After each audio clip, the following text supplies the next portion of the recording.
Welcome to Ayushman భవ. మీరు peripheral vascular సమస్యతో బాధపడుతున్నారా? పెరిఫెరల్ వాస్కులర్ సమస్యకు కారణాలేంటి? పెరిఫెరల్ వాస్కులర్ సమస్యకు లేటెస్ట్ ట్రీట్మెంట్ మెథడ్స్ గురించి మనతో మాట్లాడేందుకు 10TV స్టూడియోలో ఉన్నారు Yashoda hospital senior vascular endovascular surgeon doctor Hemant Chowdary. వారిని అడిగి మరిన్ని సలహాలు సూచనలు తెలుసుకుందాం. Hello doctor, welcome to our studio. Hi, నమస్తే డాక్టర్, ఈ పెరిఫెరల్ వాస్కులర్ డిసీజ్ అంటే ఏంటి? దీని గురించి చెప్తారా? పెరిఫెరల్ వాస్కులర్ డిసీజ్ అంటే వర్డ్ చాలా ఫ్యాన్సీగా ఉంటుంది. సో ఇది మాకు ఉండకపోవచ్చు, ఇలాంటి ఫ్యాన్సీ డిసీజెస్ మాకు ఉండకపోవచ్చు అనిపించవచ్చు. కానీ ఏంటంటే పెరిఫెరల్ వాస్కులర్ డిసీజ్ అనేది గుండె సమస్య ఎంత కామన్గా ఉంది ఇప్పుడు, సో అలాగే పెరిఫెరల్ వాస్కులర్ డిసీజ్ కూడా అంతే కామన్. సో అంటే ఏంటి? పెరిఫెరల్ అంటే పెరిఫరీస్ అంటే మన హార్ట్ నుంచి కొద్దిగా దూరంగా ఉండేవి. సో చేతులు కాళ్ళు అనేవి పెరిఫరీస్. వాస్కులర్ అంటే రక్తనాళాలకు సంబంధించిన ప్రాబ్లం. డిసీజ్ అంటే రోగం. సో కాళ్ళు చేతుల్లో ఉండే రక్తనాళంలో బ్లాక్స్ ఏమైనా ప్రాబ్లమ్స్ ఉంటే దాన్ని పెరిఫెరల్ వాస్కులర్ డిసీజ్ అంటాం. సో అదే ఒక కిడ్నీకి వెళ్ళే బ్లడ్ వెజల్లో ప్రాబ్లం ఉంటే రీనో వాస్కులర్ డిసీజ్ అంటాం. సేమ్ అదే బ్రెయిన్కి వెళ్ళే దాంట్లో ప్రాబ్లం ఉంటే సెరిబ్రో వాస్కులర్ డిసీజ్ అంటాం. హార్ట్కి వెళ్ళే దాంట్లో ఉంటే కార్డియోవాస్కులర్ డిసీజ్ అంటాం. సో ఈరోజు మాత్రం కాళ్ళకి వెళ్ళే దాంట్లో కాళ్ళకి చేతులకి వెళ్ళే బ్లడ్ వెజల్స్లో ఉండే ప్రాబ్లం గురించి డిస్కస్ చేసుకుందాం. సో అది పెరిఫెరల్ వాస్కులర్ డిసీజ్ అంటాం. ఓకే డాక్టర్, అంటే ఇది రావడానికి మెయిన్ రీజన్ ఏంటి? ఎందుకు అటాక్ అవుతుంది అంటారు? సో పెరిఫెరల్ వాస్కులర్ డిసీజ్ అనేది మనకి హార్ట్ నుంచి కాళ్ళకి చేతులకి వెళ్ళే బ్లడ్ వెజల్స్లో ఏమైనా బ్లాక్స్ ఉంటే వస్తుంది. సో ఈ బ్లాక్స్ ఎప్పుడు వస్తాయి, ఎందుకు వస్తాయి, అసలు ఎలాగొస్తాయి అన్నది చూసుకోవాలి. సో మెయిన్ ఏంటంటే ఇక్కడ ఎథెరోస్క్లిరోసిస్ అనే ఒక ప్రాబ్లం కాదు, అదొక ఏజ్ రిలేటెడ్ ప్రాసెస్ అనమాట. సో మనం పుట్టగానే ఎథెరోస్క్లిరోసిస్ అనేది స్టార్ట్ అవుతుంది.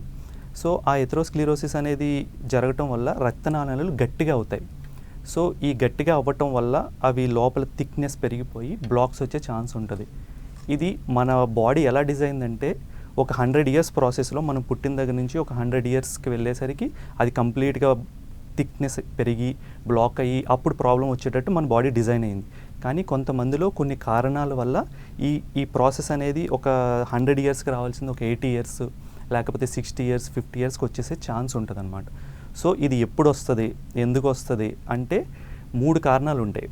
ఫస్ట్ జెనెటిక్స్, జీన్స్లో ఉంటుంది.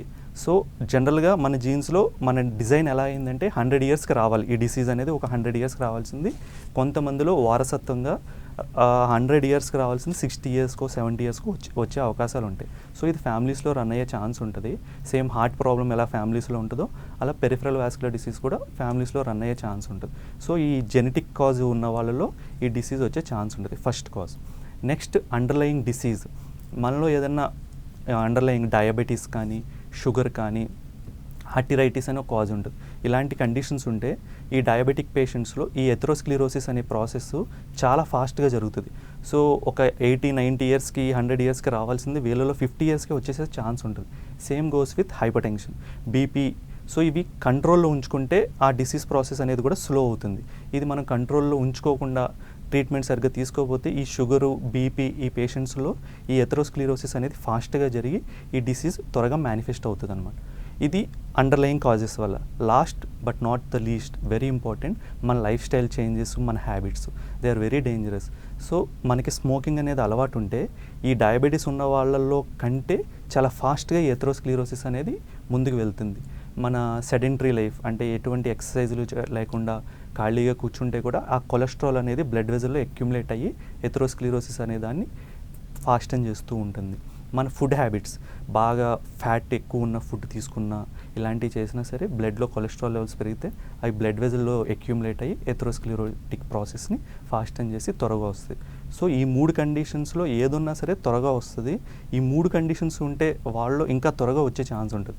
సో ఒక 50 yearsకే ఎథెరోస్క్లిరోసిస్ మేనిఫెస్ట్ అయ్యే ఛాన్స్ ఉంటుంది. జనరల్గా మోస్ట్లీ స్టడీస్ ప్రకారం మేల్స్లో కొద్దిగా ఎక్కువగా ఉంది ఎథెరోస్క్లిరోసిస్ అనేది ఫీమేల్స్ కంటే. సో మేల్స్కి పెరిఫెరల్ వాస్కులర్ డిసీజ్ వచ్చే ఛాన్స్ ఎక్కువ ఉంటుంది. కానీ ఆఫ్ లేట్ ఇంచుమించుగా మేల్స్కి ఫీమేల్స్కి ఈక్వల్గా ఎఫెక్ట్ అవుతుంది. ఎందుకంటే ఇద్దరు సేమ్ లైఫ్ స్టైల్, స్మోకింగ్ అనేది ఈవెన్ ఫీమేల్స్ కూడా ఎక్కువ స్మోకింగ్ చేయటం వల్ల వాళ్ళలో కూడా ఈ డిసీజ్ ప్రాసెస్ అనేది ఈక్వల్ టు మేల్స్ వస్తుంది. ఓకే డాక్టర్, అంటే ఎనీ డిసీజ్ అది మనకి అటాక్ అయ్యే ముందు కొన్ని లక్షణాలని మన బాడీకి అది తెలియజేస్తుంటుంది కదా. ఇప్పుడు దీంట్లో ఎలాంటి లక్షణాలని మనం గమనించవచ్చు? అంటే ముందుగా మనం మేల్కొనాలంటే ఏం చెప్తారు? సో ఒకటి ఈ డిసీజ్ అనేది మీకు అర్థమయ్యే విధంగా చెప్పాలంటే 3 స్టేజెస్లో ఉంటుంది. సో ఇనీషియల్ స్టేజ్ ఎలా ఉంటుందంటే ఈ పేషెంట్స్ ఇప్పుడు ఈ డయాబెటిక్ పేషెంట్స్ మనకి డయాబెటీస్ ఉన్నా, లేకపోతే బీపీ ఉన్నా, లేకపోతే మీ ఫ్యామిలీలో హార్ట్ ప్రాబ్లమ్స్ ఇలాంటివి ఉన్నా, లేకపోతే మీకు తెలుసు స్మోకింగ్ ఇలాంటివి నాకు అలవాటు ఉన్నాయి, నేను తీసుకునే ఫుడ్ తేడాగా ఉంది, ఇలాంటి రిస్క్ ఫ్యాక్టర్స్ ఉన్న వాళ్ళందరూ కొద్దిగా జాగ్రత్తగా ఉండి చూసుకుంటూ ఉండాలి. సో ఫస్ట్ ఏంటంటే ఇందులో పేషెంట్స్ మనము నడుస్తున్నప్పుడు అంటే మోస్ట్లీ ఓల్డ్ ఏజ్లో వచ్చే ప్రాబ్లం ఇది. జనరల్గా 60 ఇయర్స్ 50 ఇయర్స్ పేషెంట్స్లో వచ్చే ప్రాబ్లం ఇది. వాళ్ళు నడుస్తుంటే ఒక పర్టికులర్ డిస్టెన్స్ నడిచిన తర్వాత కాళ్ళు పిక్కల్లో చాలా క్రాంపీ పెయిన్ వస్తుంది, అంటే పిండేసినట్టుకు చాలా సివియర్గా పెయిన్ వస్తుంది. ఎంత నొప్పి వచ్చిందంటే వాళ్ళు ఇంకా ముందుకు నడవలేరు, ఇంక ఇక్కడ కూర్చుండిపోదాం, కొద్దిసేపు కూర్చున్నాక నడుద్దాంలే అనిపించే అంత నొప్పి వస్తుంది. సో ఒక 5-10 మినిట్స్ కూర్చున్నాక పెయిన్ తగ్గిన తర్వాత మళ్ళీ నడవగలిగే పరిస్థితిలో ఉంటారు. సో దానికి కారణం ఏంటంటే అక్కడ బ్లడ్ ఫ్లో అనేది కొద్దిగా తగ్గుతుంది. నార్మల్గా వాళ్ళు ఖాళీగా కూర్చున్నప్పుడు వాళ్ళకి బ్లడ్ ఫ్లో ఎంతైతే వెళ్తుందో ఆ తగ్గిన బ్లడ్ ఫ్లో సరిపెట్టగలుగుతుంది ఆ మజిల్స్కి. కానీ ఈ డిసీజ్ ఉన్నప్పుడు ఏమవుతుందంటే నడుస్తున్నప్పుడు సరిపెట్టలేదు, ఆ మజిల్స్కి బ్లడ్ ఫ్లోని సరిపెట్టలేదు అనమాట. సో సరిపెట్టకపోవటం వల్ల వీళ్ళు నడుస్తుంటే ఇంకా ఎక్కువ బ్లడ్ కావాలి కాబట్టి ఆ మజిల్స్ నాకు ఇంకా ఫుడ్ కావాలి అని అడగటం వల్ల వచ్చే పెయిన్ అది. సో ఆ పెయిన్ని తట్టుకోలేక వాళ్ళు కూర్చుంటారు కొద్దిసేపు. సో ఇది ఇనీషియల్ స్టేజ్. ఈ పెయిన్ ఎప్పుడు వస్తుందంటే ఒక 100% కాలికి బ్లడ్ ఫ్లో వెళ్తుంది అనుకుందాం. సో 100%లో ఒక 30% తగ్గి ఓన్లీ 70% బ్లడ్ వెళ్తుంటే కనుక అప్పుడు ఈ సిమ్టమ్స్ ఇలా ఉంటాయి. 1 కిలోమీటర్ నడిచిన తర్వాత నొప్పి వస్తుంది. కొన్ని రోజుల తర్వాత వాళ్ళ కిలోమీటర్ కాస్త 500 మీటర్స్ తగ్గిపోతుంది. డిస్టెన్స్ అనేది వాళ్ళు నడిచే డిస్టెన్స్ 500 మీటర్స్ తగ్గుతుంది. అప్పుడు కూడా వాళ్ళు పట్టించుకోకుండా నెగ్లెక్ట్ చేసి దాన్ని అలా వదిలేస్తే 200 మీటర్స్ తగ్గుతుంది. అలా ఇంకా తర్వాత ఒకానొక స్టేజ్లో ఏమవుతుందంటే వాళ్ళు కూర్చుని ఉన్నా సరే కాళ్ళు నొప్పి వస్తూ ఉంటాయి. దాన్ని రెస్ట్ పెయిన్ అంటాం. అదే నడుస్తుంటే 1 కిలోమీటర్ 500 మీటర్లు నడిచిన తర్వాత నొప్పి వస్తుంటే దాన్ని క్లాడికేషన్ పెయిన్ అంటాం. సో క్లాడికేషన్ పెయిన్ కాస్త రెస్ట్ పెయిన్లోకి మారుతుంది. సో రెస్ట్ పెయిన్లోకి వెళ్ళిందంటే అది సెకండ్ స్టేజ్కి వెళ్తుందని అర్థం. సో వాళ్ళు ఇంకా కూర్చున్న, నైట్ టైం పడుకున్న, కాలు కొద్దిగా హైట్లో పెడితే బ్లడ్ ఫ్లో తగ్గిపోతుంది హైట్లో ఉండటం వల్ల కాలు. సో ఆ హైట్లో పెట్టడం వల్ల నొప్పి ఎక్కువైపోతుంది అనమాట వాళ్ళకి. సో నైట్ టైం వీళ్ళకి ఎక్కువ విపరీతంగా పెయిన్ వస్తుంది, ఎందుకంటే కాళ్ళు ఫ్లాట్గా పెట్టి పడుకుంటారు కాబట్టి వాళ్ళు బ్లడ్ ఫ్లో కాళ్ళకి సరిగ్గా వెళ్ళకపోవటం వల్ల విపరీతమైన నొప్పి వస్తుంది. This is completely different from varicose veins. Treatment కూడా కంప్లీట్గా డిఫరెంట్. వ్యారికోజ్ వెయిన్స్లో కాళ్ళు కొద్దిగా హైట్లో పెట్టుకోమని చెప్తాం, కంప్రెషన్ డ్రెస్సింగ్ సాక్స్లు వేసుకోమని చెప్తాం. కరెక్ట్గా ఈ డిసీజ్ ఉన్న వాళ్ళు అవి ఏమీ చేయకూడదు. మీరు పొరపాటున నాకు వ్యారికోజ్ వెయిన్స్ ప్రాబ్లం ఉందనుకుని ఆ డిసీజ్ అది చేస్తే ఈ డిసీజ్ అగ్రవేట్ అయిపోయి సివియారిటీ పెరిగిపోయి ప్రాబ్లమ్స్లో పెట్టింది. సో ఇది ఆర్టరీకి సంబంధించిన డిసీజ్, అంటే హార్ట్ నుంచి బ్లడ్ కాళ్ళకి వెళ్ళే దాంట్లో ప్రాబ్లం. వ్యారికోజ్ వెయిన్స్ అనేది కాళ్ళ నుంచి హార్ట్కి వెళ్ళే వెజల్స్లో ప్రాబ్లం. రెండు డిఫరెంట్, రెండు కలపొద్దు. ఇది arterial cause, completely arterial cause. ఇందులో ఆర్టరీస్లో బ్లాక్ ఉంటుంది.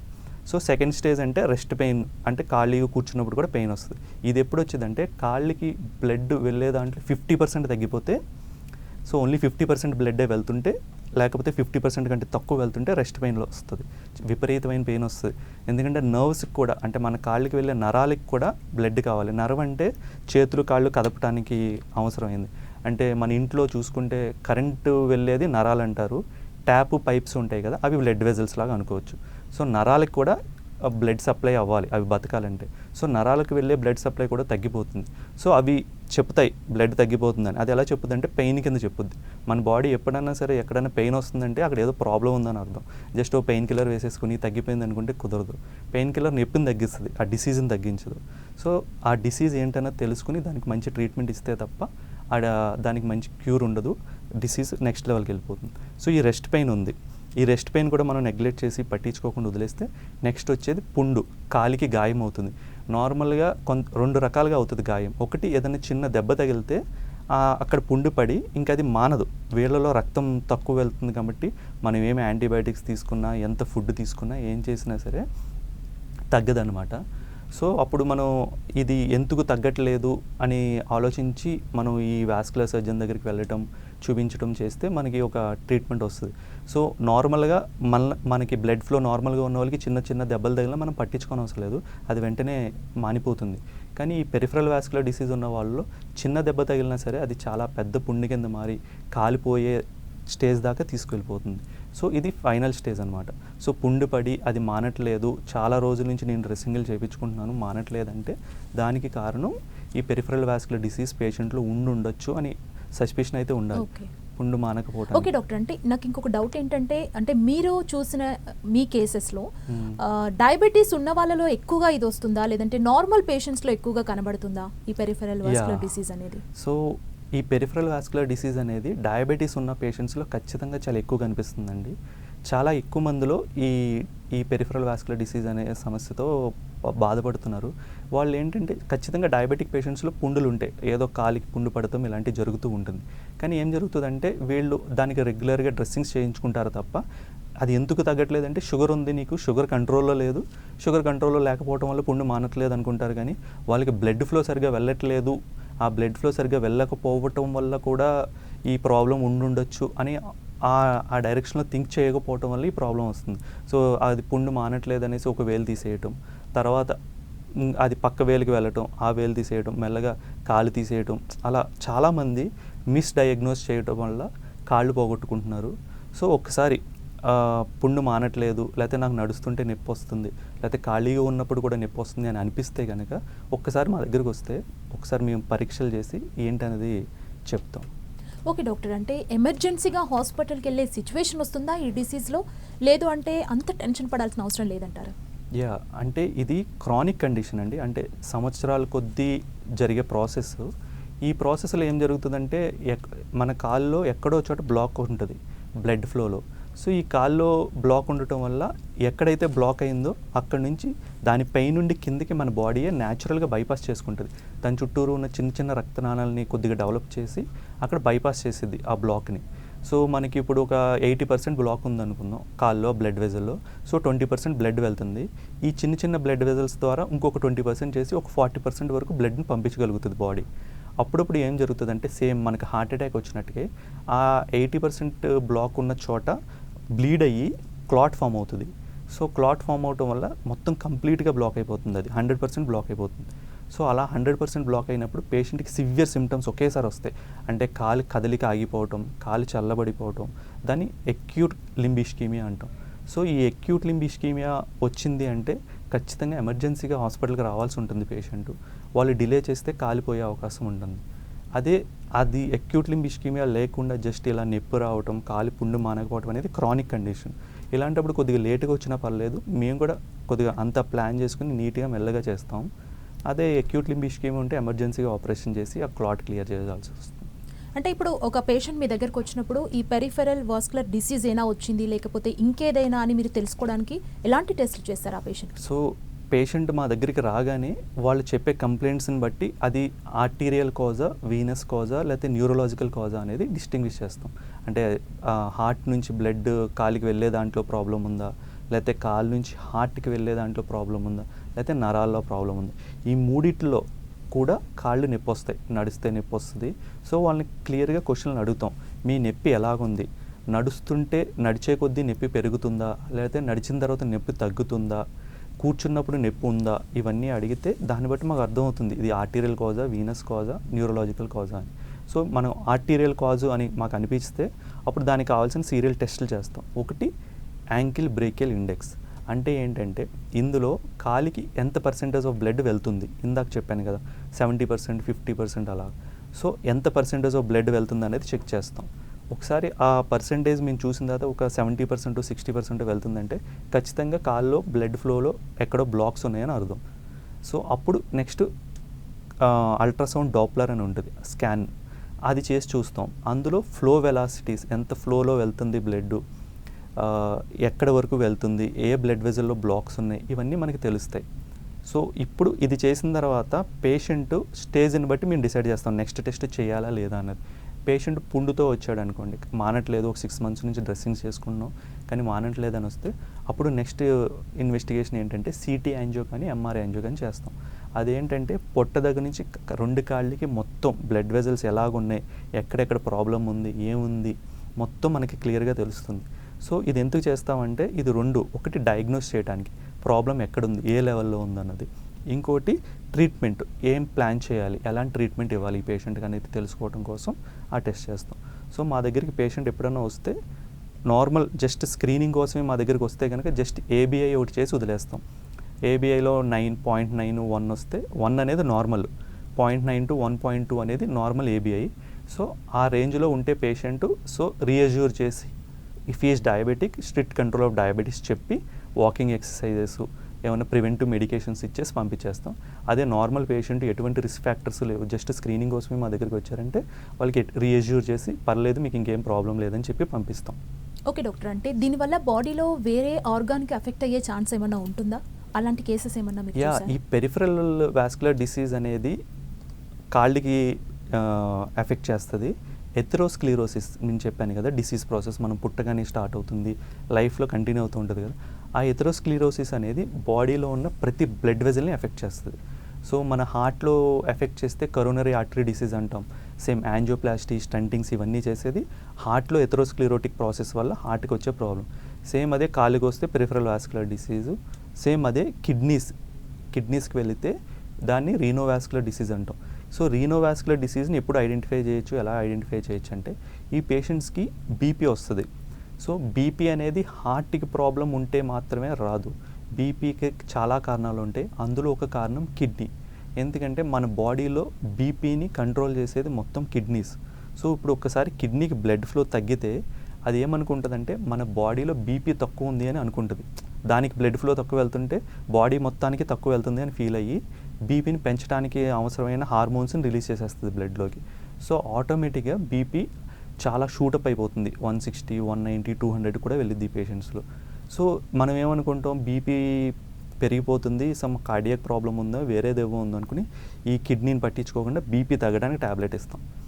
బీపీ తగ్గడానికి ట్యాబ్లెట్ ఇచ్చేసరికి కిడ్నీకి వెళ్ళే బ్లడ్ మళ్ళీ తగ్గిపోతుంది. ఇది మళ్ళీ బాడీ మొత్తానికి బ్లడ్ సరిగ్గా వెళ్ళట్లేదు, బీపీ తక్కువ ఉందనుకుని మళ్ళీ బ్లడ్ ఫ్లో బీపీని పెంచడానికి ఇది ఇంకా రిలీజ్ చేస్తుంది. అదొక సైకిల్. మనం ఏమో బయట నుంచి ట్యాబ్లెట్లు వేసేస్తాం, అది బీపీ కిడ్నీకి వెళ్ళే బ్లడ్ ఫ్లోని తగ్గించేస్తుంది, ఆ బ్లడ్ ఫ్లోని పెంచుతూ ఉంటుంది. సో ఇది ఒక సైకిల్ వల్ల మనం ఒక 5 యాంటీ హైపర్టెన్సివ్స్, 5 ట్యాబ్లెట్స్, 6 ట్యాబ్లెట్స్ తీసేసుకుని అది హార్ట్ మీద, లంగ్స్ మీద ఎఫెక్ట్ పడిపోయి ఫైనల్గా కిడ్నీ డ్యామేజ్ అయ్యేదాకా వెళ్తుంది. సో బీపీకి కాజ్ కూడా ఎథెరోస్క్లెరోసిస్, కిడ్నీ డ్యామేజ్ ఉండొచ్చు. సో ఒకసారి కిడ్నీ స్కాన్ కూడా జస్ట్ అల్ట్రాసౌండ్ డాప్లర్ చేసి కిడ్నీకి చూస్తే తెలిసిపోతుంది. సేమ్ అలాగే డిసీజ్ ప్రాసెస్ బ్రెయిన్కి వెళ్ళే బ్లడ్ వెజల్స్లో కూడా ఉంటుంది. కెరోటిడ్స్ అంటారు, ఇక్కడ మెడ దగ్గర ఉంటాయి అవి.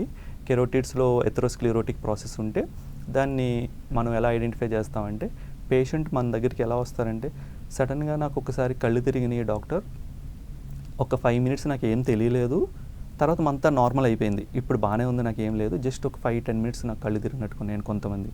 లేకపోతే ఒక చెయ్యి కాలు వీక్గా అనిపించింది, ఒక 1 hour 2 hours తర్వాత ఇంకేమీ లేదు, నాకు ఇప్పుడు సెట్ అయిపోయింది అంటారు. దాన్ని ట్రాన్షియంట్ ఇస్కీమిక్ అటాక్ అంటారు.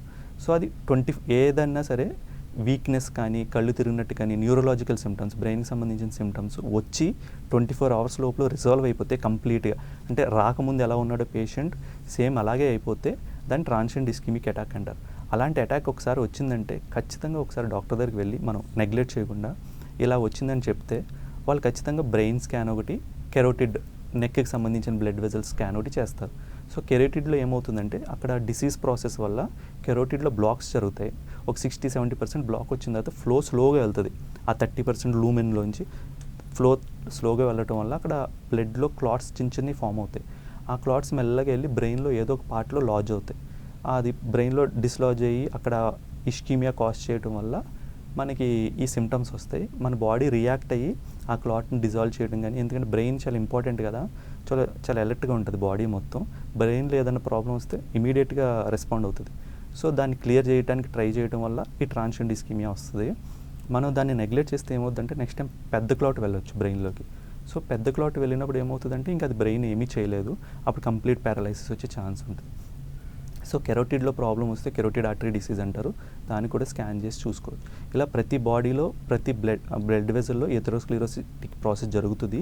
సేమ్ ఆ రిస్క్ ఫ్యాక్టర్స్ సేమ్, అంటే జెనెటిక్ కానీ, డయాబెటీస్, స్మోకింగ్, ఇవి లైఫ్ స్టైల్ చేంజెస్, ఇవన్నీ ప్రతి బ్లడ్ వెజల్ని ఎఫెక్ట్ చేస్తాయి. సో వీటిని కంట్రోల్ చేసుకుని ఆ రిస్క్ ఫ్యాక్టర్స్ ఉన్నవాళ్ళు ఇలాంటి సిమ్టమ్స్ ఏమైనా వస్తే అలర్ట్ అయ్యి ముందే వాస్కులర్ సర్జన్ దగ్గరికి వస్తే ఒకసారి మేము చూసి, అది మా డిసీజ్ అయితే మేము ట్రీట్ చేస్తాం, లేకపోతే వేరే డిపార్ట్మెంట్కి ఎవరికైనా రిఫర్ చేయాల్సి వస్తే ఖచ్చితంగా వాళ్ళ దగ్గరికి పంపిస్తాం, వాళ్ళ దగ్గరికి వెళ్ళి చూపించాం. ఓకే డాక్టర్, అంటే ఈ పెరిఫెరల్ వాస్కులర్ డిసీజ్ అనేది ఏదైతే ఉందో, అంటే ఈ రోజుల్లో ప్రతి వాళ్ళకు కూడా వ్యాధులు అటాక్ అవుతున్నాయి. అంటే ఎంగేజ్లో ఉన్న వాళ్ళకి, చిన్నపిల్లలకు కూడా. అంటే దీని ఏజ్ ఎప్పటి నుంచి వస్తుంది? అంటే మీరు చూసిన కేసెస్లో ఏజ్ నుంచి ఇది అటాక్ అవ్వడం జనరల్గా ఇది వరకు ఒక 10 years back peripheral vascular disease అనేది 60-70 ఆ ఏజ్ గ్రూప్ వాళ్ళలో వచ్చేది. అది కూడా డయాబెటీస్ ఉండటం కానీ, అన్ని సంవత్సరాల నుంచి స్మోకింగ్ చేస్తూ ఉన్న వాళ్ళలో 60-70 yearsలో వచ్చేది. కానీ ఆఫ్ లేట్ ఒక 10 years నుంచి ఇది కొద్దిగా త్వరగానే అటాక్ అవుతుంది. 55 to 60 years తర్వాత దాటిన పేషెంట్స్లో ఇది చాలా ఎక్కువగా చూస్తున్నాం. సో ఈ డిసీజ్ అనేది 50 to 60 years గ్రూప్లో కూడా వచ్చే ఛాన్సెస్ ఉంది. ఓకే డాక్టర్, అంటే యశోద హాస్పిటల్స్లో ఈ డిసీజ్కి సంబంధించి ఎలాంటి లేటెస్ట్ ట్రీట్మెంట్ మెథడ్స్ ఉన్నాయి అంటే ప్రేక్షకుల కోసం? మా దగ్గర డెడికేటెడ్ ఏబిఐ మెషిన్ ఉంది. అంటే బీపీ కాళ్ళకి ఎంత ఫ్లో వెళ్తుంది అనేది చూడటానికి కావాల్సిన డెడికేటెడ్ థింగ్ ఉంది మా దగ్గర. ఈ అల్ట్రాసౌండ్, డాప్లర్ స్కానింగ్ ఇవన్నీ ఉన్నాయి. దీంతోపాటు సిటీ, ఎంఆర్ఐ, యాంజియో 2 ఉన్నాయి. సో మొత్తం ఈ లేటెస్ట్ మొడాలిటీస్, ఈ పెరిఫరల్ వాస్కులర్ డిసీజ్ డయాగ్నోస్ చేయడానికి కావాల్సిన లేటెస్ట్ మొడాలిటీస్ అన్నీ ఉన్నాయి. దాంతోపాటు అదే మీకు చెప్పినట్టుకు ఇందులో ట్రీట్మెంట్ ఏం ప్లాన్ చేయాలంటే 3 types ఆఫ్ ట్రీట్మెంట్స్ ఉంటాయి ఈ పేషెంట్స్లో. సో చెప్పినట్టు ఫస్ట్ స్టేజ్లో పేషెంట్ వస్తే, అంటే జస్ట్ ఒక 1 kilometer నడిచిన తర్వాత నాకు పెయిన్ వస్తుంది అని పేషెంట్ చెప్తే కనుక వాళ్ళకి అంత త్వరగా సర్జరీ చెయ్యం. సో బ్లడ్ ఫ్లో పర్సెంటేజ్ ఎంత ఉంది అని చూస్తాం. ఒకవేళ ఒక 80% బ్లడ్ వెళ్తుంది, ఓన్లీ 10% తగ్గిందంటే వాళ్ళకి medical therapy plus monitored exercise therapy ఇస్తాం. అంటే డ్రగ్స్ ఇస్తాం ఆ ట్రీట్మెంట్కి. అదేంటంటే కాలికి బ్లడ్ ఫ్లోని పెంచటం. చెప్పాను కదా, బాడీ న్యాచురల్ బైపాస్ చేసుకుంటుందని. సో ఆ న్యాచురల్ బైపాస్ని హెల్ప్ చేస్తుంది ఆ ట్యాబ్లెట్స్. ప్లస్ క్లాట్స్ అవ్వకుండా, ఆ బ్లడ్ వెజల్లో క్లాట్స్ అవ్వకుండా బ్లడ్ తిన్న ట్యాబ్లెట్స్ ఇచ్చి పేషెంట్కి ఎక్సర్సైజెస్ చెప్తాం. ఎలా ఎక్సర్సైజ్ చేయాలి, ఏం చేస్తే ఈ న్యాచురల్ బైపాస్ అనేది ఇంకా స్ట్రాంగ్ అవుతుంది, ఆ బ్లాక్ అయిన ప్లేస్ నుంచి బాడీ బైపాస్ ఇంకా స్ట్రాంగ్ ఎలా చేసుకుంటుంది అన్న దానికి హెల్ప్ చేస్తాం. సో పేషెంట్కి ఆ ఎక్సర్సైజెస్ మానిటర్ చేయడం వల్ల 1 kilometer నడిచే పేషెంట్ 6 monthsకి నార్మల్గా మనలాగే తను నడిచి ఆ క్లాడికేషన్ పెయిన్ తగ్గించుకొని నార్మల్ లైఫ్ లీడ్ చేస్తాడు. సో దాంతోపాటు లైఫ్ స్టైల్ చేంజెస్, స్మోకింగ్ ఉంటే స్మోకింగ్ని కంప్లీట్గా ఆపేయటం, తర్వాత ఈ డయాబెటీస్ కంట్రోల్లో లేకపోతే ఆ డయాబెటీస్ని కంట్రోల్లోకి తీసుకురావటం, ఇవన్నీ చేస్తే మోస్ట్లీ ఈ పేషెంట్స్కి ఆపరేషన్ లేకుండానే ట్రీట్మెంట్ ఉంటుంది. అదే second stage, third stage rest pain, ఈ అల్సర్స్ మానట్లేదంటే వీళ్ళలో ఖచ్చితంగా సర్జరీ పడే అవకాశం ఉంటుంది. వీళ్ళకి సర్జరీ చేస్తేనే అవి తగ్గుతాయి. సో వీళ్ళకి ఏ సర్జరీ చేయాలన్నది మేము ఆ సిటీ, ఎంఆర్ఐ, యాంజియో చూసి డిసైడ్ చేస్తాం. అందులో ఒకవేళ చిన్న బ్లాక్స్ ఉన్నాయి, లేకపోతే ఒక 50 to 60% స్టీనోసిసే ఉంది, చిన్నగా ఉన్నాయి అంటే ఎండోవాస్కులర్, రీసెంట్గా ఎండోవాస్కులర్ థెరపీ వచ్చింది. అదేంటంటే సేమ్ హార్ట్కి యాంజియోప్లాస్టీ ఎలా చేస్తామో సేమ్ అలాగే ఈ కాల్లో కూడా ఎక్కడైతే బ్లాక్ ఉందో అక్కడ బెలూన్ పెట్టి ఆ క్లాట్ని క్లియర్ చేసి తర్వాత అవసరం అయితే అక్కడ స్టంట్ వేస్తే బ్లడ్ ఫ్లో నార్మల్గా వెళ్తుంది. సో దాన్ని ఎండోవాస్కులర్ ట్రీట్మెంట్ అంటారు. ఇది మనం ఆ సిటీ, ఎంఆర్ఐ, యాంజియో చూసిన తర్వాత పేషెంట్ ఏజ్ని బట్టి వాడికి ఏది అవసరం అన్నది డిసైడ్ చేసి చేస్తాం. అలా కాకుండా మీకు ఆ హార్ట్లో బైపాస్ సర్జరీ ఎలా చేస్తారో సేమ్ అలాగే కాల్లో కూడా బైపాస్ సర్జరీ చేస్తాం. బ్లాక్ చాలా పెద్దగా ఉంది, మనం బెలూన్తో ఓపెన్ చేస్తే ఓపెన్ అవ్వదు. సో ఓపెన్ అయినా సరే మళ్ళీ క్లోజ్ అయిపోయే ఛాన్స్ ఉంది అని మాకు అనిపిస్తే అప్పుడు మేము ఏం చేస్తామంటే ఈ బైపాస్ సర్జరీ చేస్తాం. బైపాస్ సర్జరీ అంటే సేమ్ హార్ట్ లాగే కాల్లోంచి వెయిన్, ఈ వారికోజ్ వెయిన్స్కి వెయిన్ ఉంటుంది కదా, ఆ వెయిన్ తీసి ఈ బైపాస్కి వాడతాం. సో ఎక్కడైతే బ్లాక్ ఉందో ఆ బ్లాక్ పై నుండి కిందకి బైపాస్ చేస్తాం. సో ఆ వెయిన్ బ్లాక్ లెంత్ బాగా ఎక్కువ ఉంటే ఆర్టిఫిషియల్గా వెయిన్స్ లాంటివి తయారై వస్తాయి మనకి, ఆర్టిఫిషియల్ గ్రాఫ్ట్స్ అంటాం. ఆ గ్రాఫ్ట్ వేసి బైపాస్ సర్జరీ చేస్తాం. కొంతమందిలో ఈ డిసీజ్ ఎంత సివియర్గా ఉంటుందంటే మెయిన్ కాళ్ళు రెండింటికి వెళ్ళే బ్లడ్ వెజల్ అంటే పొట్టలో ఉంటుంది అయోటా అని, అయోటా దగ్గర నుంచి 2 కాళ్ళకి బ్లాక్ అయిపోతుంది కంప్లీట్గా. సో అప్పుడు చాలా మేజర్ సర్జరీ లాగా ఉంటుంది. పొట్ట దగ్గర ఓపెన్ చేసి కింద కాళ్ళ దగ్గర ఓపెన్ చేసి పైనుంచి కిందకి 2 కాళ్ళకి బైపాస్ చేయాల్సి వస్తుంది. సో ఇలాంటి మేజర్ సర్జరీస్ వరకు అన్నీ యశోద హాస్పిటల్లో అవైలబుల్గా ఉన్నాయి ట్రీట్మెంట్స్ అని. Okay doctor, thank you doctor. Peripheral vascular డిసీజ్కి సంబంధించి దాంట్లో ఉన్న విధానాలు అన్నీ మాకు మా ప్రేక్షకులు కూడా తెలియజేసినందుకు thank you so much doctor. Thanks అండి. చూశారు కదా, ఇది ఇవాల్టి ఆయుష్మాన్ భవ. మరో కార్యక్రమంతో మళ్ళీ కలుద్దాం. చూస్తూనే ఉండండి 10 TV.